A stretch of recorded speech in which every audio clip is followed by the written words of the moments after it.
Now, when someone starts telling you that Genesis chapter 1 and Genesis chapter 2 contradicts each other, I would plead with you. Ask them, where on earth is the contradiction? Well, there's many different Bibles, as you know, right? And there's more than just the Greek text that you're talking about, because in Israel, like there's a Bible. I don't know if I'm correct. That's been used longer than the Greek text. Yeah, correct? Hebrew. The Old Testament was written in Hebrew. Well, I'm saying that there's records about Jesus as well in there. And you mean the Gnostic to Gospels? me, there's just contradictions, and I just want to know like how I'm supposed to believe when there's two things that completely contradict. All right. There's many of them too. Right. There's no contradiction between Matthew, Mark, Luke, and John.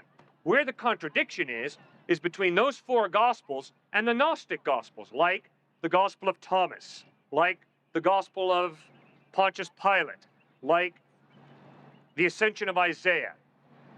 Right. There are contradictions between the Gnostic Gospels and Matthew, Mark, Luke, and John.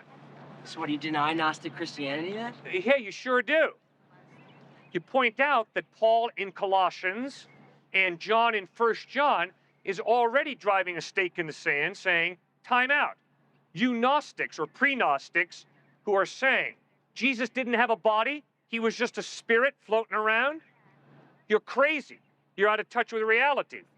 Jesus had a body. He was a real human being. He was not a disembodied spirit floating around. And what Gnosticism teaches us is essentially the physical is dirty, the spiritual is good. And the Bible contradicts that.